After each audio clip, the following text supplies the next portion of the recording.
all of you here today on this special day. Welcome to the National Museum of Industrial History. I'm Andrea Zaya, the President and CEO here at the museum, and we are delighted to celebrate the 200th anniversary of Robert H. Sayre's birthday here today. A special thank you to Karen Hunter and the crew at the Sayre Mansion for sharing celebratory cupcakes, which you will find in the back, so please make sure that you enjoy these treats. Born on this day in 1824, Robert Heysham Sayre became an engineer and designed projects for the Switchback Railroad and the Morris Canal. At the age of 30, he was named chief engineer of the Lehigh Valley Railroad by Asa Packer. Packer also directed him to build the rolling mill that became the Bethlehem Iron Works. Sayre remained a manager and officer of Bethlehem Iron until 1899. I am pleased to have John Smith and Martha Capwell Fox here with us today. Both of them have been instrumental in curating the objects that you see on display out in the hall case. We began talking about the life of Robert Sayre last year, and it became very clear immediately that his legacy in our community is absolutely baked into nearly every industrial, educational, and public welfare development in the Lehigh Valley during the second half of the 19th century. John is an associate professor emeritus at Lehigh University. He began his career as an engineer. This technical background provided him a unique perspective on the history of technology and industry. He received his PhD from the University of Delaware and went on to become a Newcomen Fellow in Business History at Harvard Business School. John joined the faculty of Lehigh University in 1987, and he retired in 2020. John will be walking us through the early days of Robert Sayre as an engineer and his role in the building of the Lehigh Valley Railroad and the Bethlehem Iron Company. Then we will hear from Martha Capwell Fox. Martha is a lifelong student of American and Lehigh Valley industrial history, and she now serves as the archivist and historian for the Delaware Lehigh National Heritage Corridor. A graduate from American University with a dual degree in international relations and U.S. history, Martha is also an expert on local history. Her most recent book, Geology, Geography, and Human Genius, can be found in the shop if you are interested in taking a look at that. Martha is going to be sharing with us the more personal side of Robert Sayre and what life looked like for him building the community and after retirement. Please join me in welcoming John Smith and Martha Capwell Fox.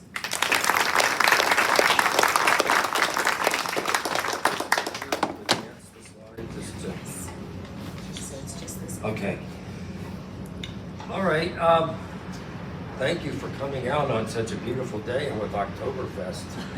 Right next door. Go. Andrew told me you get with your museum admission, you get free admission to Oktoberfest. So that's a little perk. When I think about Robert Sayre, I was thinking of calling my talk the archaeology of Robert Sayre, because in many ways he kind of reminds me of an Egyptian pharaoh, because we see all the things he built and all the works, and he left a diary, which Martha will talk a little bit more about, a little pocket diary where every day, if you want to know what the weather has been from 1852 to 1905, he comments on the weather, talks about who he had tea and dinner with. There's a lot in there about his family, but about his professional life, there just isn't.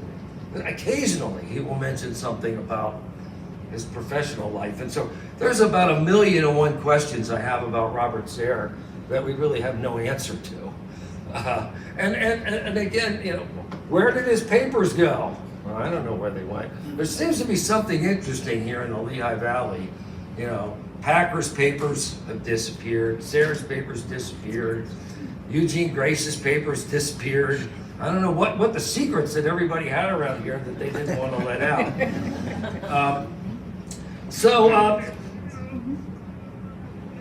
There isn't a whole lot of information out there about Sayre.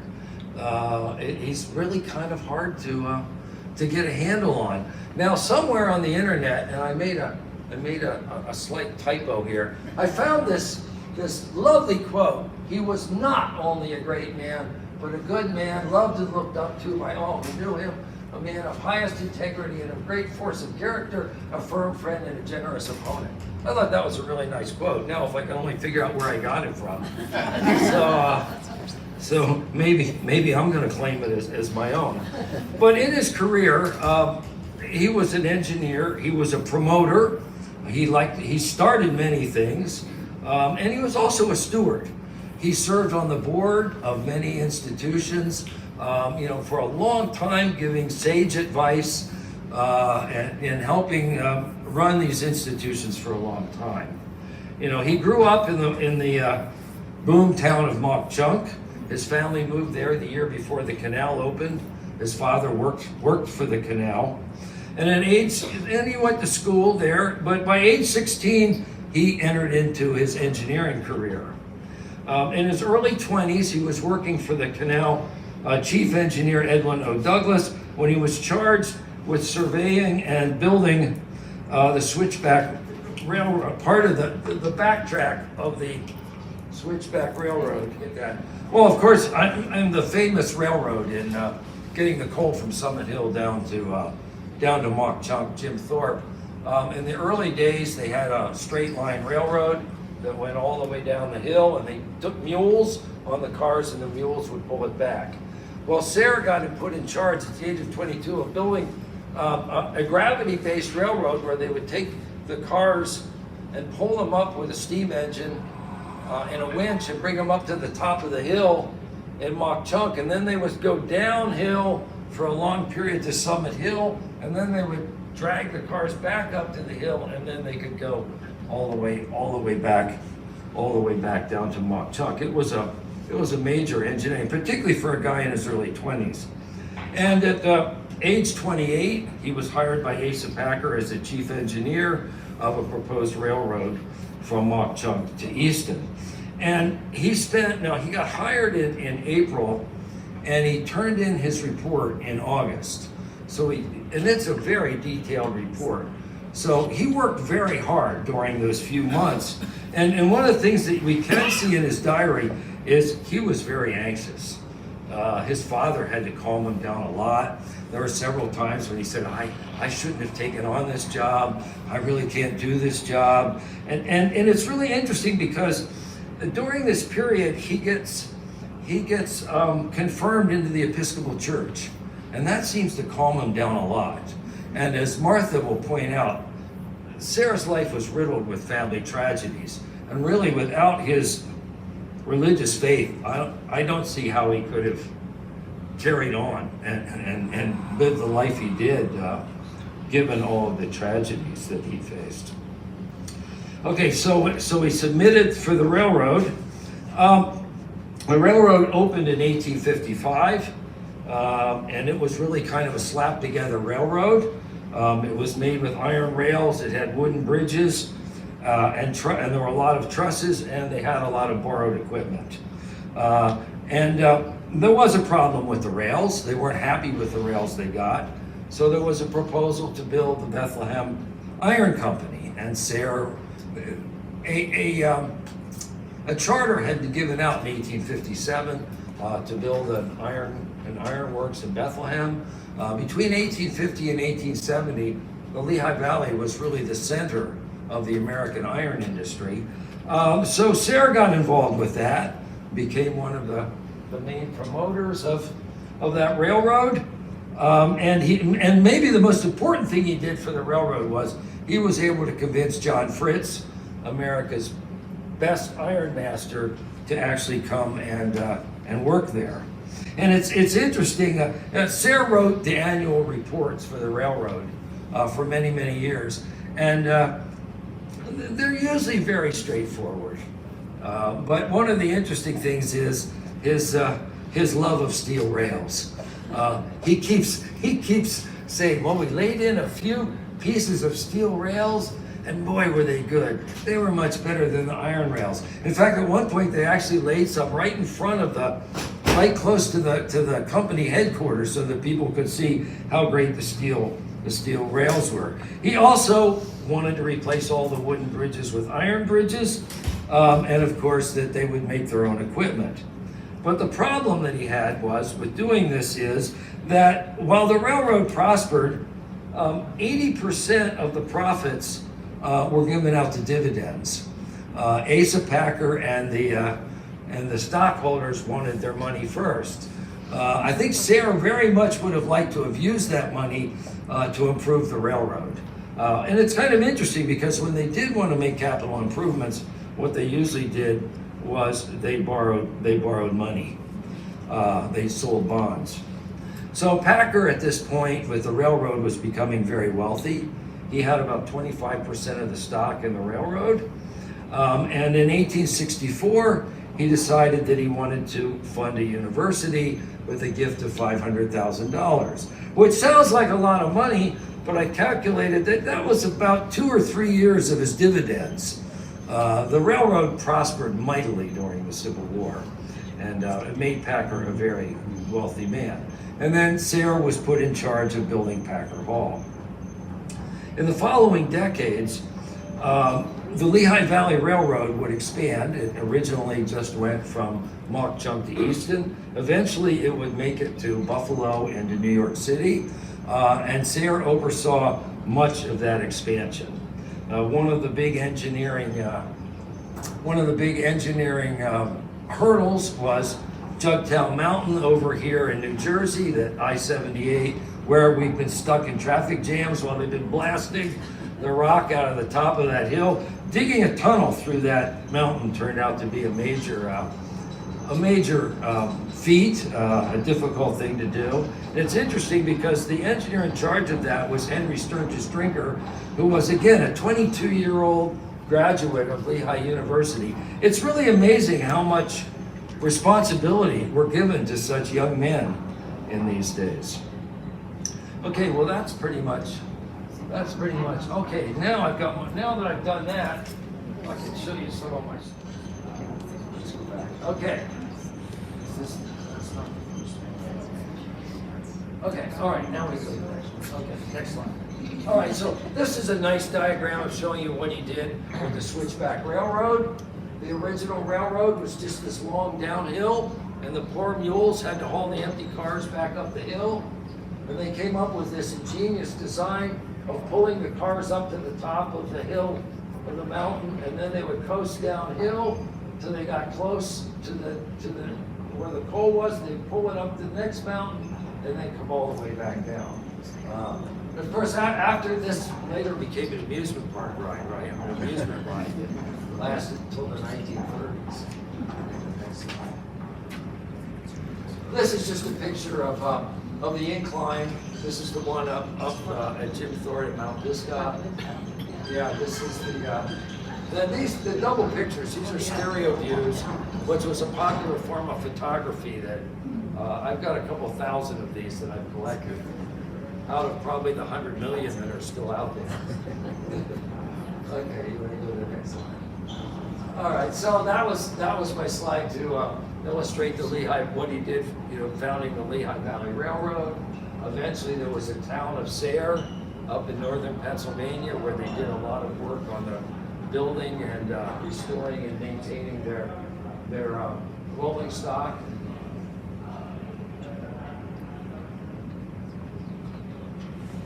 Okay, yeah, this is just one of the challenges that he spent a lot of time on the original railroad, and that is building a bridge across the Delaware River at Easton, and also not obstructing the other railroad that ran underneath it.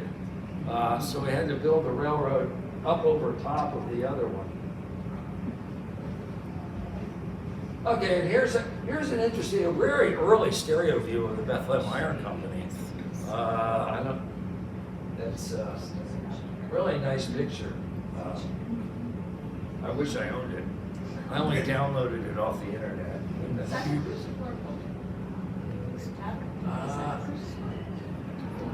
think it's an earlier one. You think it is? Yeah. Okay, well then that would put it in the 1870s.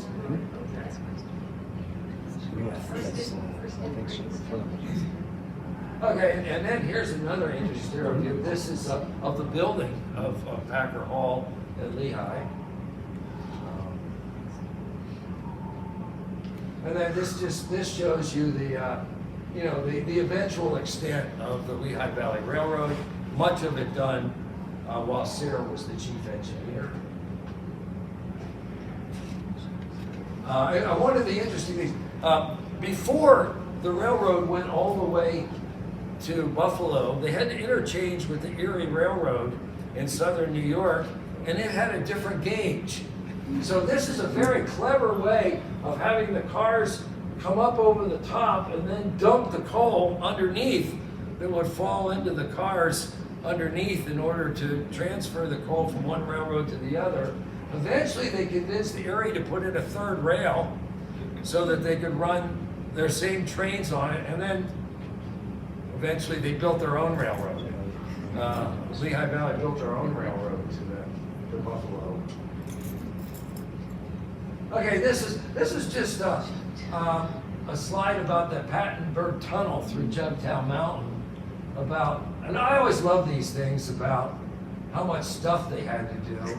1,000 tons of soft coal were built, 26,500 tons of anthracite, 70 tons of dynamite. There was some real dense rock in the middle of that mountain. And they had a force of about 1,000 men who were working there, who built settlements on either side of the mountain. And then the next slide. And then this is kind of an interesting little slide about life in the shanty towns. Apparently, with the Irish workers, they had a little bit of problem with alcohol, and the state had to step in to stop the unlicensed sale of alcohol.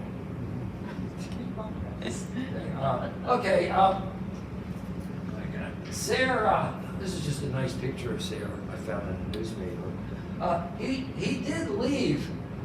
He did leave the Bethlehem, the railroad, for 2 years. The sons of Asa Packer, when they took over the railroad, I guess they were a little envious of Sayre and kind of ran him out. And then what he did is, you want to do the next slide? He went out to the proposed South Pennsylvania Railroad, which was Vanderbilt was going to compete with the Pennsylvania Railroad. So under Sayre's direction between 1882 and 1884, they basically laid out a track from Philadelphia to Pittsburgh. They did much of the grading and built a bunch of tunnels. But then Vanderbilt and Morgan stepped in, and Morgan did not like ruthless competition. Morgan convinced Vanderbilt to back down, and they abandoned the project.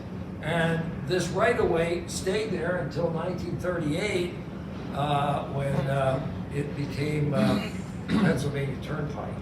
So they took this right-of-way and these tunnels, which had been built in the 1880s, and eventually it became the Pennsylvania Turnpike. And at that point, Packer came back as the second vice president. And then again, he's serving, he's on the board at Lehigh. He's doing a lot of work at Lehigh. Lehigh nearly goes under in 1895 because the railroad was going under. He really helped out there. He kept really involved in everything he did for a very long period of time. But the things we don't know is, what he really did. What was his managerial style? He also doesn't usually mention very often in his diary the people who worked for him. And how he managed other people, and also how did he get along with Asa Packer? How did he get along with the other members of the Packer family who ran everything, and he wasn't really a Packer? Did they consider Sayre just to be an engineer and a technical guy, or did they see him as part of the management? I mean, he did sit on the board of directors of all these things, so he was able to get his input on the managerial decisions that were made by the railroad, by the iron company, by the steel company. All right. Okay. Thank you very much, Don.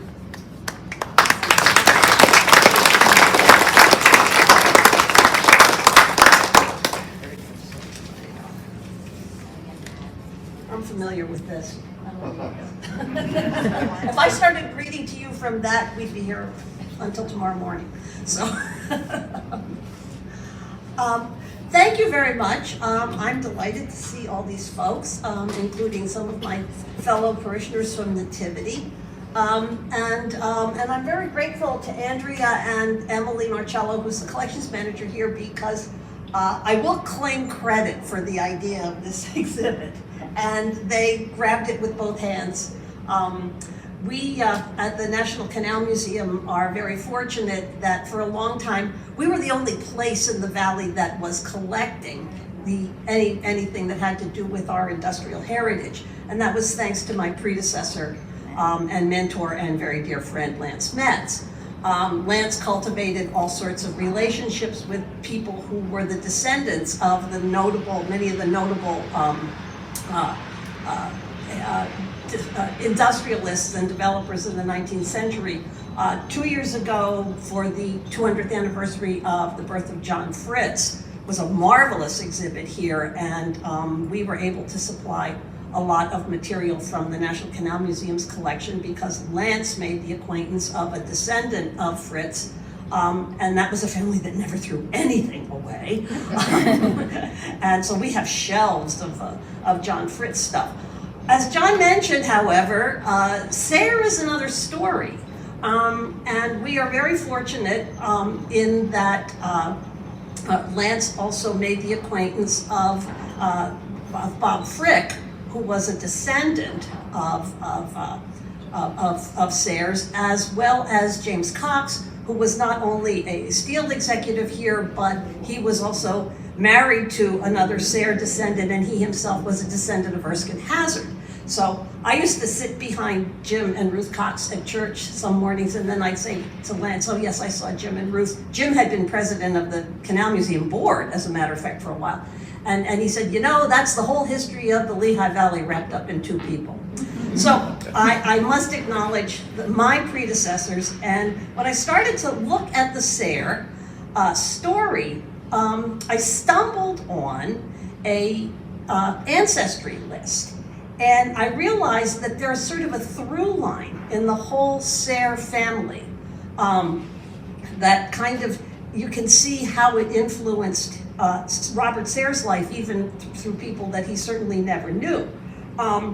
As Andrea said, today is the 200th anniversary of his birth. But when you look at his ancestry, there are two constant threads that appear in every generation. One is a disciplined approach to education and their life's work, everyone straight through. The other was a deep personal piety and a strong connection to what was originally the Anglican Church, the Episcopal Church in the United States. The Sayre family's roots go back to at least as far as the first decade of the 18th century. There is a name of one before that, but nobody seems to know anything about him. But in any case, his great-great-grandfather was John Sayre, who was born in 1705 in Philadelphia. And he was a successful businessman, and he was a vestryman at Christ Church Episcopal from 1754 to 1761. His son, Robert Sayre's great-grandfather, also named John, was an Anglican priest and also a physician. He was also a loyalist. He was sort of a missionary, and he spent most of his time, although he was born in Philadelphia, he spent most of his time in upstate New York and in Connecticut, and ultimately lived in eastern Connecticut in a sort of Tory enclave, and took advantage of the move to Canada after the end of the Revolutionary War, and he's actually buried in New Brunswick. His wife was named Mary Bowes, and that's a name that turns up in subsequent generations of the Sayre family. So that was the origin of that name. John and Mary's son, who was Robert Sayre's great-grandfather, his grandfather, was Francis Bowes Sayre. Now this is a name that turns up later on as well. He was born in Philadelphia. He was educated at King's College, which is now Columbia. And he also became a doctor through a medical program at the University of Pennsylvania. He died in 1799 at the age of 31, treating patients in the yellow fever epidemic in Philadelphia, like Benjamin Rush and some other people as well. His wife's name was Anne Heysham, so consequently this is where that name comes into them. And all of those generations, with the exception of the loyalist, Reverend Dr. John Sayre, who's buried in New Brunswick, as I mentioned, are buried in Christ Church Cemetery in Philadelphia. The only surviving child of the union of Francis Beau Sayre and Anne Heysham was Robert's father, William Heysham Sayre, Sr., as he turned out. He was born in 1794, and he was named for his maternal grandfather, William Heysham, who was actually born in England, but is also mentioned as a prominent Philadelphia merchant, and he was a captain in the American Revolutionary Army. We don't know much about William Sr.'s early life. It appears that he didn't have the educational opportunities that his father and grandfather had had, possibly because he was raised by a single mother. He must have had some education, however, and in his 20s he went into a mercantile business with a partner in Philadelphia, which failed and left him in fairly dire financial straits, which were not improved by 2 years worth of attempting to be a farmer in Columbia County, Pennsylvania, which was not providing for his family, which at that point consisted of 4 living children. Finally, as John mentioned, in 1828, William Heysham Sayre Sr. got a crucial job offer from Lehigh Coal and Navigation Company. They were getting to completion of the Lehigh navigation, and this is where we can assume that he had a reasonable amount of education because he was offered the job of the waylock master and the toll collector at Mock Chunk. And this allowed him to move his family to Mock Chunk, which had grown from a tiny collection of a few houses to a fairly bustling town, and it was one of the centers of what was then the ongoing explosion of both mechanical and civil engineering in this country. If you can look at kind of inflection point in someone's life, even when they're very, very young, and Robert was 5 at that time, this was it, was the move to Mock Chunk. There were 2 experiences he had as a child and a young teen when he was growing up in Mock Chunk. First of all, shortly after the Sayre family arrived in Mock Chunk, his parents began holding Episcopal services in their home. As the group grew larger, being led by William Sayre, who was apparently what is known in the Episcopal Church as a licensed lay reader, it laid the groundwork for the first Episcopal church in the Lehigh Valley. The Congregation of St. Mark's, as it is now known as St. Mark's and St. John's, was formed by the election of a vestry, of which the senior Sayre was elected head warden in 1835. In the Episcopal Church, the election of a vestry, whether you have a building and or a minister, is sort of immaterial. A vestry is what makes a church which you can then go to the diocese and ask to be recognized as a congregation. So his father was already a senior warden in 1835 when Robert was just 11 years old. They didn't actually wind up with a church until 1848, however. And there's a funny story, which may or may not be apocryphal, about Packer's arrival in Mock Chunk. Now, when Packer arrived in Mock Chunk, he had actually walked from the family, the cousin he was living with in Susquehanna County. And he wasn't very well educated, and he was probably pretty scruffy and just sort of unpresentable, and he was Presbyterian. And so he decided he was going to join the Presbyterian congregation, and although it's really hard to imagine that there was anything approaching high society in Mock Chunk in the 1830s, they told him to go away. And I'm proud to say that the welcoming nature of the Episcopal Church, generally speaking, was in force in Mock Chunk, and they welcomed Asa Packer, who eventually became the wealthiest man in Pennsylvania. And so that was a good move on their own part, and eventually helped establish St. Mark's as a really active congregation with a beautiful, beautiful church. So in any case, Robert Sayre grew up in a family that was actively involved in religious matters. As a matter of fact, what came out of that in the rest of his life was that he attended church in virtually every Sunday of his life. As John mentioned, we've both plowed through the diaries. That's a whole other story.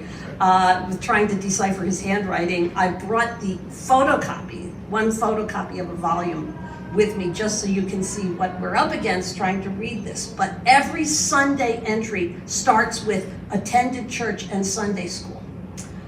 There are almost no misses. He also, in later years, taught Sunday school in the afternoon at St. Mary's Chapel up in Fountain Hill. So Sunday was given to church. And he also did not work on a Sunday. He worked 6 days a week. He did not work on a Sunday. He spent that day visiting relatives and friends or being at home with his family, which, as he notes. The other important thing that Sayre was able to experience when he was growing up in Mauch Chunk, that he went to a school that was taught by a mathematician named James Nowlin.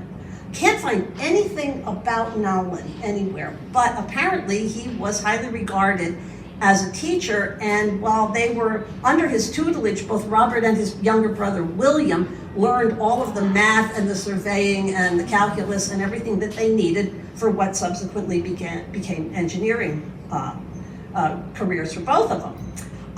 And as John mentioned, this was what brought him to the attention of Edwin Douglas, who was the chief engineer of the Lehigh Coal and Navigation Company. Another totally remarkable man. If you ever read any of the few accounts there are of the Upper Grand part of the navigation up in the gorge, it's utterly astounding. And there are still 2 locks that are more or less intact, and they are gigantic. And when you consider that they were totally built by hand in the 1830s and have withstood terrible floods, it's pretty remarkable what they were doing with their engineering knowledge as early as the 1830s.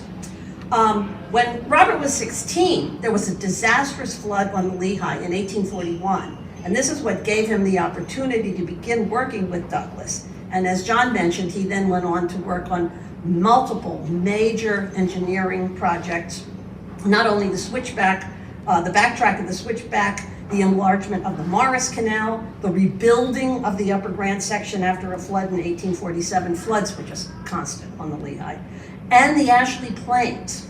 So he also worked with Douglas to open mines in the Panther Valley, because Lehigh Coal and Navigation not only owned the means of transporting the coal, they owned the coal mines as well. And it was Douglas who recommended and advised Robert Sayre to take the Lehigh Valley Railroad job. As an aside, that appears to be the year that he started to keep his diary. If there were earlier ones, we don't know where they are. We are fortunate that we have the diaries, which you can see a few examples of them in the case outside.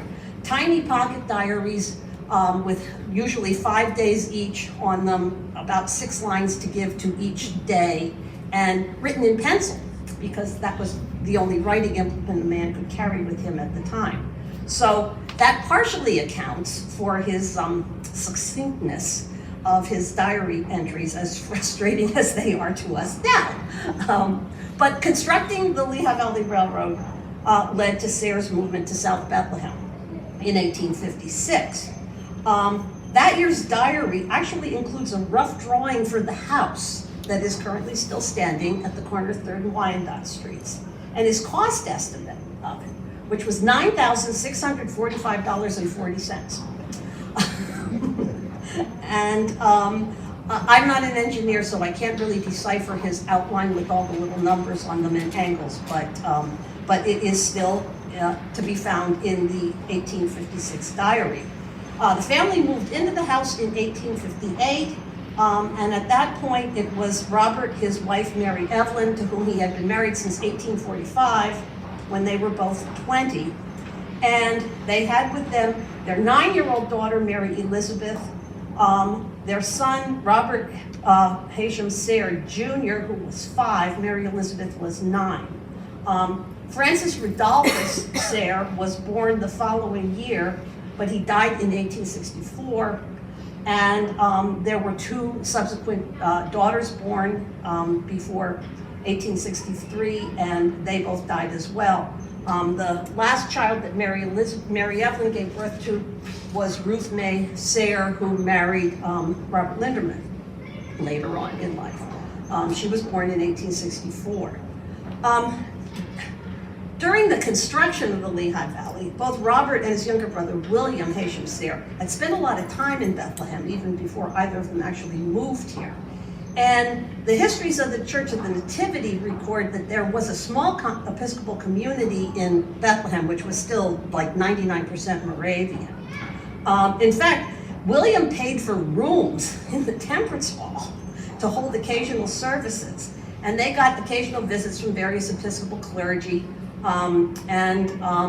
One of the important visitors was actually the Bishop of Philadelphia, Alonzo Potter, who came in 1856 and preached at Central Moravian, and he was attempting to urge the congregation to be formed and warrant a church, but there were not enough Episcopalians in Bethlehem at that point to make it possible, and nobody lived really on the south side except for a handful of farmers.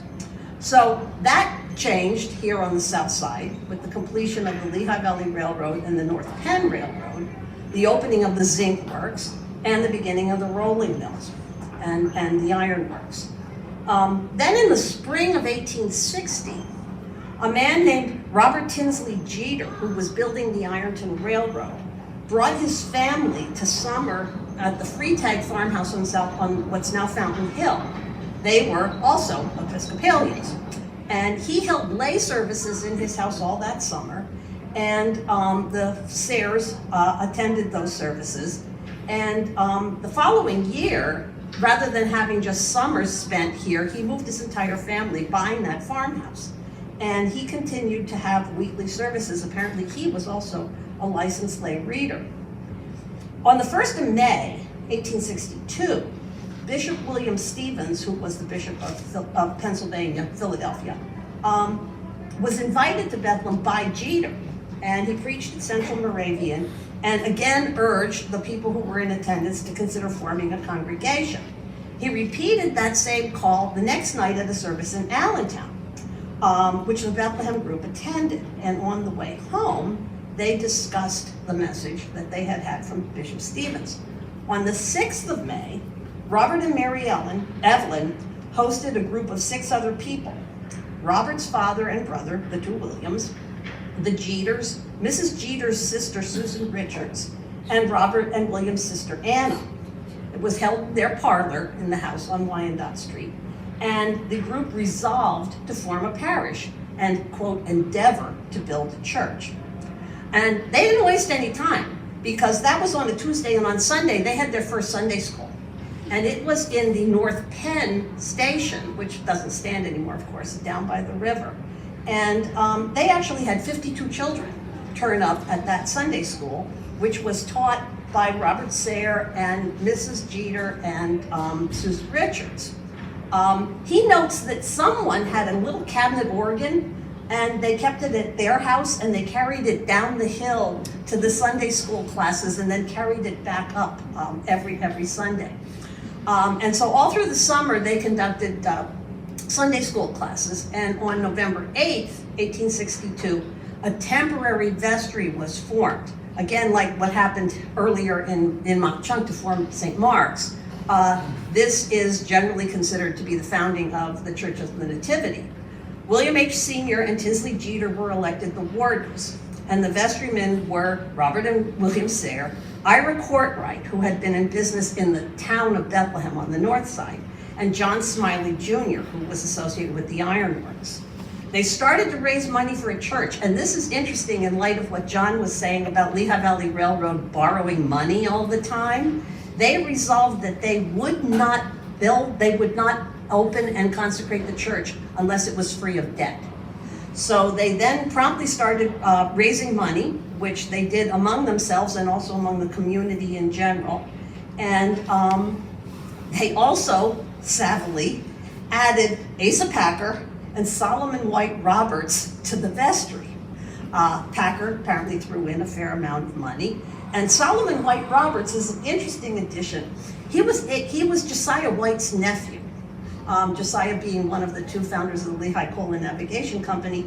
And he was chief engineer and superintendent of the North Penn Railroad. So that, I think, is why they had access to that building for as long as they did, because they held Sunday school in that building until the church was completed in early 1865. And yes, when the church was consecrated on April 19, 1865, it was debt-free. For the rest of his life, Robert Sayre was involved in Nativity and its activities. He was a vestryman for 45 years. He taught Sunday school every Sunday until he was in his 70s up at St. Mary's Chapel in Fountain Hill. That was a chapel that Sayre and John Smiley built in 1874 because they were realizing that if they were going to reach more people, they had to put chapels in places where people were living. And Smiley had just actually built a factory up on Lekawecki Avenue. And he paid for the church building to be built across the street. What's also interesting is they were so proud of their steel rail that one of the first pieces of steel rail that was rolled at the mill was actually installed in one of the walls of that building, and presumably is still there. I think that's a private home now. The other chapel that was opened somewhat later was St. Joseph's down on 4th Street, which is actually still in use as a church. And there is behind it an unusual cemetery that partially belongs to Nativity and partially belongs to the Orthodox Church up on Bridle Path Road. And so not being terribly well cared for at this point. Sayre was also a director of two other big community endeavors which had their start at Nativity. One was the Bishop Thorpe School for Girls, which was avowedly an Episcopal school, which apparently was sort of the counterpart of the Moravian Seminary for women. And that opened in 1868. And he sat on that board of trustees, as did the usual group from Nativity, and then St. Luke's, which sort of grew out of that same group. Really, though, the catalyst for St. Luke's was the rector of Nativity, who came in 1870, Cortlandt Whitehead. Nativity, by that point, had been through 4 rectors, 2 of whom left at quite young ages because of ill health. But Cortlandt Whitehead was 28 years old, incredibly dynamic, incredibly active, and he immediately began to advocate for the church itself to run a sort of health clinic. He enlisted the directors of the Bishop Thorpe School, and they persuaded him that the congregation did not have the resources for such a project. The idea then became a hospital to which the local Episcopal churches would contribute, but eventually Cortlandt Whitehead was persuaded that this was better left to be a community project and not a specifically Episcopal one. The original hospital opened in 1873 in a building on what was then known as Carpenter Street. It's now Broadway now, and the building is not standing.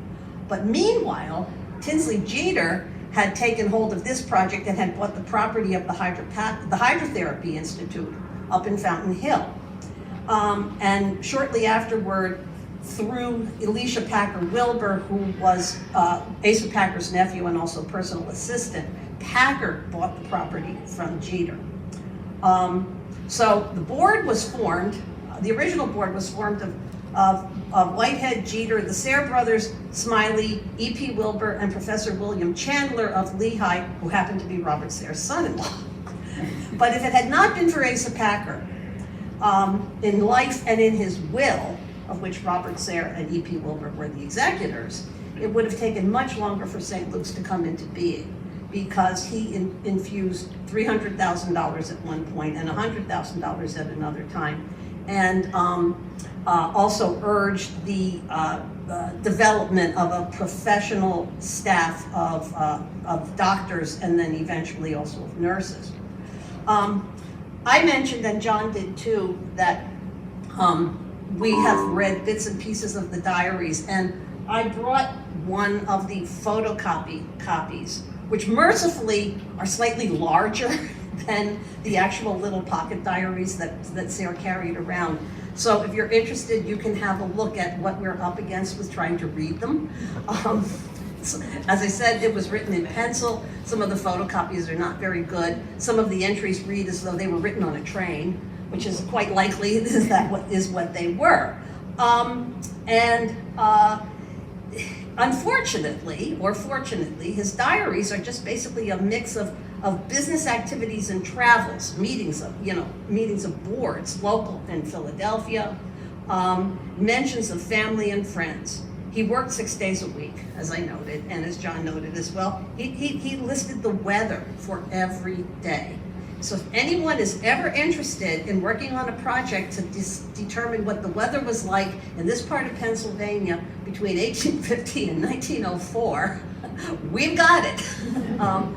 One of the things that I found very interesting is the fact that he kept noting in multiple years that there was no winter, no snow. He was an avid sleigh rider, apparently. He mentions that often on through that he liked to go out sleigh riding when there was presumably this means a horse-drawn sleigh. There were very many winters where there was next to no snow, which is sort of surprising considering that we think of that as being a kind of a snowy period. Many of the entries are just accounting of, went here, went there, went to meetings. He traveled by train several times a week, sometimes daily, to Mockchunk, to Easton, to Allentown, to Hazleton, to Philadelphia, less often, but sometimes to New York, which, by the way, I have not gone into the diaries past the 1880s because I ran out of time and too many other things claiming my time right now. During the 1860s and early 70s, one of the things that does jump out is in his accounts of his travels is that he often mentions walking significant distances. Mockchunk to Lehigh, for one thing. He did that pretty frequently, particularly when he was still up there more regularly. Allentown to Catasauqua, a couple of times. He was apparently quite good friends with David Thomas, who built the Crane Iron Works. The day after the 1862 flood, which was the worst flood that ever hit the Lehigh Valley, and did massive destruction to every bridge, the canal, the railroad tracks, all sorts of things, he rode a freight train from here in South Bethlehem to Allentown, which is as far as he could get, because the bridge was washed out in Allentown. Somehow or another, he got across the river there and walked the Lehigh Valley right-of-way from Allentown to Hackendakwa, which is about 4.5 miles, presumably to check out what the damage was. He stopped in Hackendakwa to visit with Samuel Thomas, David's son, who was a superintendent of the Thomas Iron Works at that point. He rode an engine as far as Slatington to inspect the damage to the trestle that was in Slatington. He walked back to Hackendakwa, had dinner with Thomas, and then walked back to Allentown and took a handcar back here to Bethlehem. Does not mention if he powered the handcar by himself or if somebody jumped up and said, "Hey boss, I'll take you there." Just one of these things that we really wish he'd been a little more forthcoming. Sayre apparently held himself to a high moral standard of behavior. And with some frequency, he castigated himself in his diary for falling short of his expectations. Contrast that to the statement that John found about the universal admiration that apparently he was held with. In his life, too. Those were not necessarily sentiments that only came out after he was dead. He would castigate himself, but he would never detail what it was he had done that he was so upset with him about. But there's one or two places where he does mention some things, but he never really specifies. He seldom wrote an entry that could be described as either reflective or self-examining, which I don't think he was not reflective, or obviously he was quite aware of examining his conscience, for instance, to use a Catholic school phrase. And he was never defensive either. And the only place I really ran across a mention that could be considered a little bit snarky is that at one point he notes that Asa Packer's sons, who were both raging alcoholics, and awful people besides, were both ill. And he says something to the effect of, well, that was expected. But that's one of the few sort of, negative things that I've ever seen. And the one exception to the reflection and self-examination and everything was his annual long review of the year every December 31st in his diaries. Those generally the only long entries. He surveyed the success or lack of in his businesses. There are frequent mentions of the good or poor state of the overall U.S. economy, which of course affected both the ironworks and the railroad. His own good or poor health, he often noted that he didn't feel well, or that he was, on the other hand, feeling quite robust. And also the health of members of his family. An awful lot of people were sick, and an awful lot of people died through all of this. It's interesting that wealth, or at least, comfort, did not really help people who were, who had the resources. The state of medicine was just not particularly effective, no matter what your status was in life. Robert Sayre outlived 6 of his 11 children and 3 wives. 3 daughters and 2 sons of Mary Evelyn died in childhood. All but 1 son, that was Francis Rodolphus, who lived to be 5, were under the age of 2. Mary Evelyn died at the age of 44 in 1869, which caused great consternation in the community. They actually canceled the commencement up at Lehigh that year because it would have occurred on her funeral, the day of her funeral. And she's buried in the Sayre family plot in Mock Chunk, in Jim Thorpe. And that plunged Sayre into a year of deep mourning and depression. It turns up very frequently as you read the diary for the balance of 1869 and into 1870. 2 years later, he was a man who liked to be married. 2 years later, he married Mary Bradford Broadhead, who was the widow of Pennsylvania Senator Richard Broadhead and a niece of Jefferson Davis. He had met Mary even before she was married to Broadhead, apparently, because Broadhead was a friend of Jefferson Davis's when Davis was the Secretary of War in the Buchanan administration, I think. Mary Broadhead was already the mother of 2 grown sons. And according to some of the entries in Sayre's diaries, he describes her as an excellent and loving stepmother to his 3 surviving children, especially the youngest, Ruth May, who was only 5 when her mother died. And when Mary Elizabeth, the oldest daughter, was married, he mentions multiple times that Mary Bradford has acted as much of a mother as Mary Evelyn would have been to his daughter. Mary died after a 5-month illness in April of 1877. It's kind of unspecified. It could have been a cancer. It's hard to say. In his diary the day he died, Sayre describes her as, quote, a pure-minded woman and a noble wife and loving mother who has left us desolate. Oh God, give me strength to bear it. The next day, amid a flurry of condolence letters and visits, he wrote, Mary's death leaves a void that will not be filled in both home and community. A few days later, on a sad, lonely Sunday, he reread her letters to him, which he describes as full of love and sentiment and high and noble thought.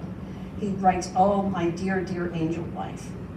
But a few weeks later, he was comforted by the fact that his oldest daughter, Mary Elizabeth, had had a baby and stayed at his home for several weeks, and he wrote that the baby was a great comfort.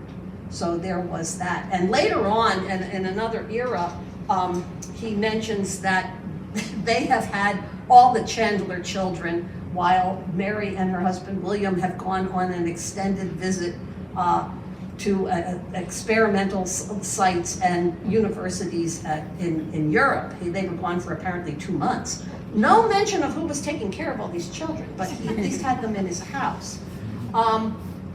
But he was still so depressed in November that he wrote that he didn't go to a birthday celebration the 80th birthday celebration for his dear friend David Thomas. There was apparently a whole special train that went up to Catasauqua for Thomas's birthday, and he did not go. And the following day, he cut out of church early and skipped communion.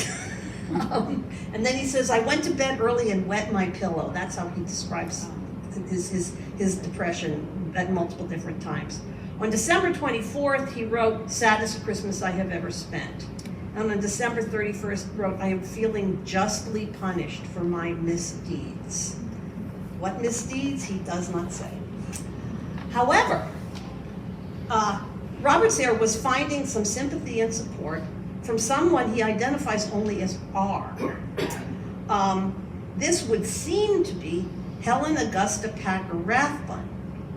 She and her deceased husband, Rollin Rathbun, had been friends and neighbors of the Sayres for several years, and Rollin Rathbun had died in the early 1870s, I believe. A relationship apparently developed during 1878 because on December 31st, 1878, Sayre's yearly review concluded with the words, Mrs. Rathbun has consented to becoming my wife and has made me very happy.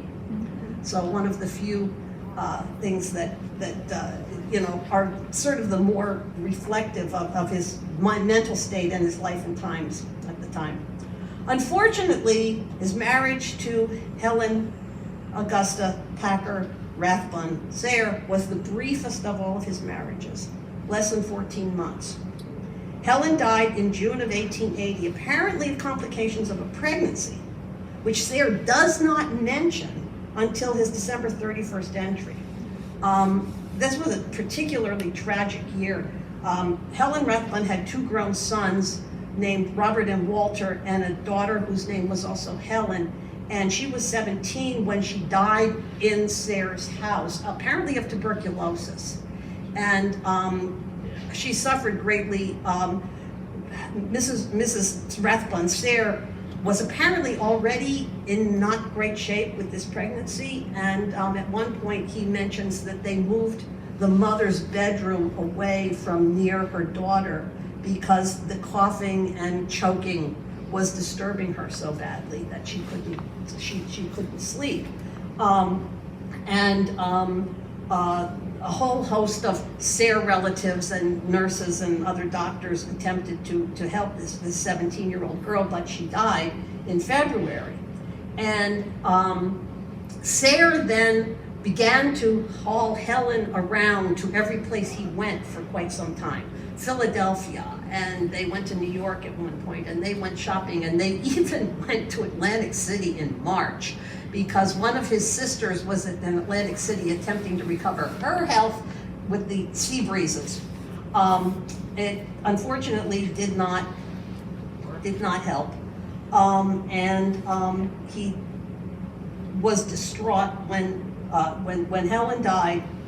He talks about wanting to be taken by God himself at that same time. And there's no mention of what the issue was, except that through those months he mentions that she was becoming larger and larger to the point where her clothes didn't fit and she felt very self-conscious about going out of the house. And she spent, despite this newspaper article that John just brought to me, according to his diary, she spent the last 8 weeks of her life bedridden. So, hard to say what happened here. I think that story may be like the official line, or something. And in any case, they just went down the street to the Opera House if they did go out. He mentions in his diary entry of December 31st that he had hoped that the life that she bore within her body would comfort her for the loss of her daughter. That's the only mention of the fact that she was actually pregnant. However, despite being distraught for most of that year, and I also think, I'm speculating here, but I sort of think that the ne'er-do-well Packer sons took advantage of his terrible mental state to really begin to manipulate getting him out of control of the Lehigh Valley Railroad, which they desperately wanted to take over themselves. He was probably in no real shape to kind of fight them off. But that year, on December 31st, the second last line of his entry is, I opened a correspondence with Nevin, with Miss Nevin, which in the summer, which finally resulted in an engagement on December 6th. And again, the prospect of a happy home. And Martha Nevin was about 37 or so. She was never married beforehand. And she was the sister of Robert Nevin, who was the third rector of Nativity. Robert Nevin and his bad health, which apparently was a result of his service in the Civil War, had repaired to Rome, where he became the pastor of the church St. Paul's Without the Walls. And apparently he spent a big chunk of that balance of his life there in Rome. And, but they married nevertheless, and with her, Sayre had 3 sons in 3 years. The first two, John Nevin Sayre and Frances Bowes Sayre, lived into the 1970s. Now bear in mind that their father was born in 1824. And they had distinguished careers. The third son, Cecil, died before his 2nd birthday. Martha outlived Robert, who died on January 4th, 1907. I, for a variety of reasons, stopped with the diaries at the first years of his marriage to Martha Nevin. Ran out of time, and I think that was, however, a turning point in both his personal life and in his business life. He resumed more or less control, a leading role in the Lehigh Valley Railroad, and maintained his activities with the Iron Company, St. Luke's, Lehigh, et cetera, et cetera. So it would be interesting to go into those later years and see if his life did actually become somewhat less tragic than it had been between the 1860s and the 1880s. Martha died in 1918 at the home of her son, Frances Bowes Sayre, and her daughter-in-law, Jessie Woodrow Wilson Sayre. Robert Bowes Sayre, note the repeat of the name from the 18th century, married Woodrow Wilson's daughter in the White House in 1913. Because Frances was serving in World War I in France at that point, Jessie accompanied Martha's body back to Bethlehem, where she was buried in Niskey Hill Cemetery alongside Robert. So this is where I came to the end for now. John and I both have a dream that somehow or another we can get this transcribed out of the handwriting. The photocopies are on Lehigh's digital library, and they're even slightly larger, so they're a little bit easier to read still, but it's very slow going. And when you're talking about, 50 plus years worth of daily diary entries, there are lots of things, I think, to be learned if we could just read them a little bit more closely. So, thank you very much. He was a remarkable man.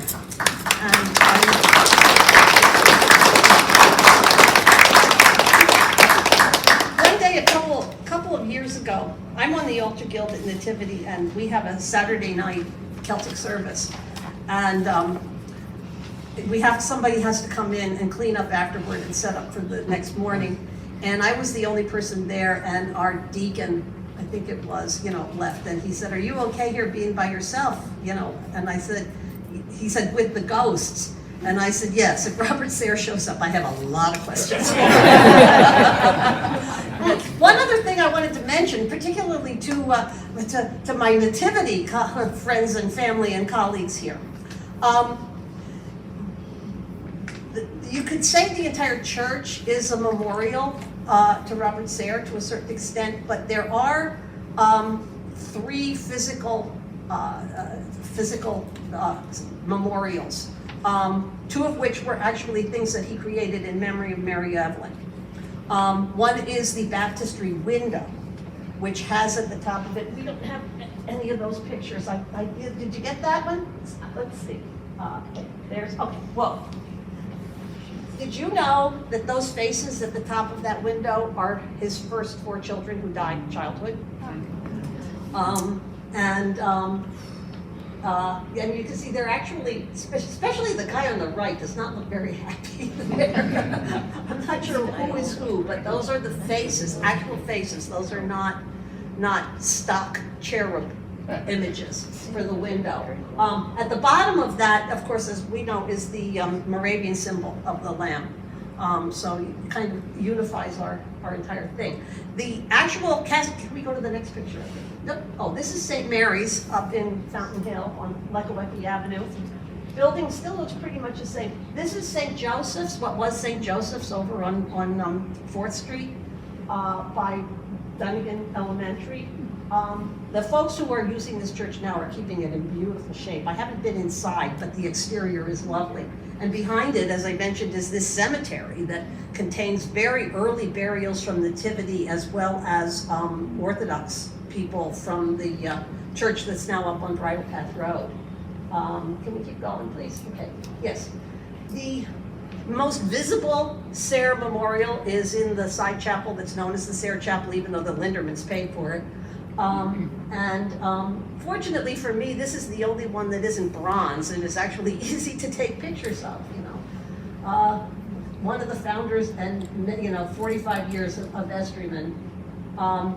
The next one is the building that was the original St. Luke's, which actually could house 35 patients, which was pretty good for something in those days. But that was only used for a few years before the original hospital that's on the site of the present St. Luke's was built.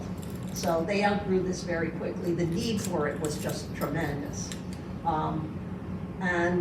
This is the family in a picture that was taken somewhere in the vicinity of 1900 or the late 1980s.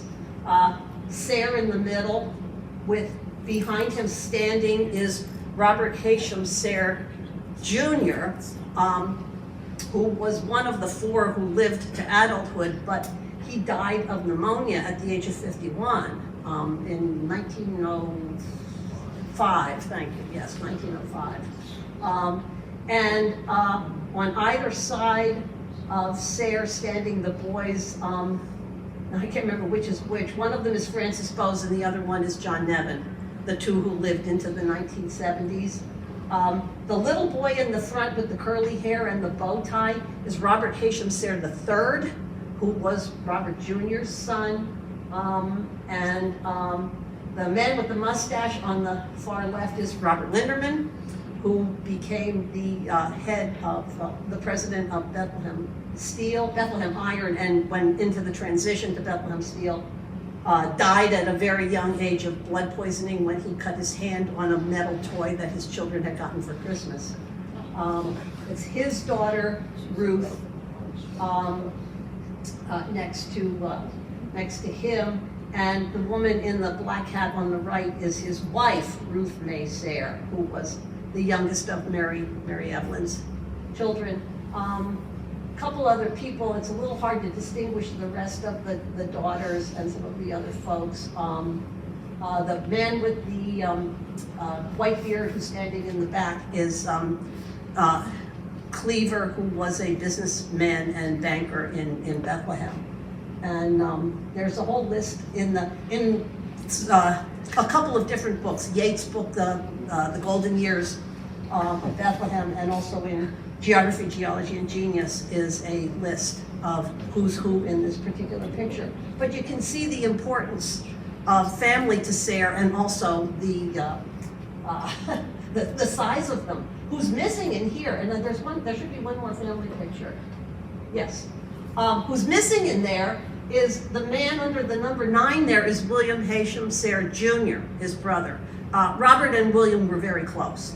And that is to his, on the other side of him, at the end of the picture is their sister Anna. And then number 10 there is Robert Heysham Sayre, and number 11 is Martha Nevin. And number 1 in the front, who doesn't look terribly happy, but he was at his own house. That is their other brother, Francis Rodolphus Sayre, who stayed in Mauch Chunk when much of the rest of the family moved to Bethlehem. And there are still descendants among us from the Francis Rodolphus line and also from the Linderman Sayre line, and including our good friend Michael Cox. So if anyone has any questions or you'd like to come up and have a look at what we're dealing with when we're trying to read these diaries, I'd be very happy to answer them. Yes? First of all, do you get queries for autographs from your parents at Ghost Hunters for I was wondering if you had on your slides or if you could send to me, I manage the Sayre Mansion in Sayre, the sketch of him drawing the house. Yes, I've been meaning to send that to you, and when I saw it again, I thought, I really have to send that over there. That would be amazing. Yeah. I think it's the lot and not necessarily the house, but I'm not sure. And then the breakdown, there's sort of a breakdown of what was the bricks and what was some other stuff. And then buried someplace in one of the later entries, he talks about going to Philadelphia and ordering wallpaper and rugs, but that's much later. That's like in the late 1870s. So I guess they were, in a constant state of improvement. Yes. And at another point, that's way later, he mentions about them installing an inside source of water. So, yes. That was one of the other things that he was really instrumental in, with a bunch of other people, in creating the water and gas company for South Bethlehem. And that was pretty early. That was in the late 1860s. So he was really into civic, improvements. Yes? So this could be a question for John, but why is it that it became the Bethlehem Iron Works? Why not the Mock Chunk Iron Works or Allentown or Catasauqua or Easton? How was Bethlehem chosen? Well, there were ironworks in all those other places. Right. I think the south side was an underdeveloped land. Yeah. And it was right on the canal. No, it was across from the canal. Well, I mean, yeah. The reason was this was the junction of the Lehigh Yes. Valley and the North Penn And the Railroad. North Penn Railroad. Right. And that's why he wanted it right here. Yeah. Good. Well, sorry. Yeah. So why was it the junction of the? I just forgot X and Y. The North Penn came up from Philadelphia to Bethlehem. Okay. And the Lehigh Valley came down the west bank of the Lehigh from Mock Chunk to Easton. And so this was boom, where they met. And, in the early days of railroad, junctioning was an important deal, because if you only went from point A to point B, where were you? Plus the local people had actually gotten the charter in 1857. Yeah. So there was already underway the idea of building an ironworks here in Bethlehem. Yeah.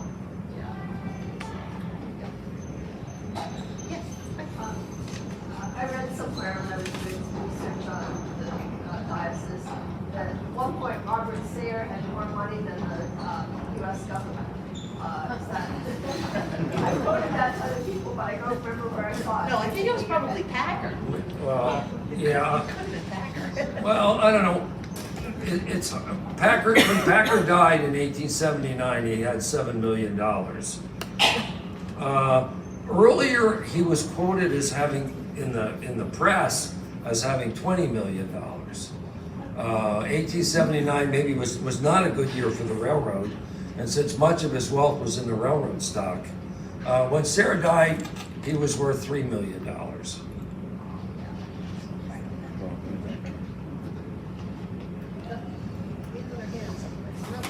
Yeah. Oh, hey, Mike. A little gift for you guys before you go.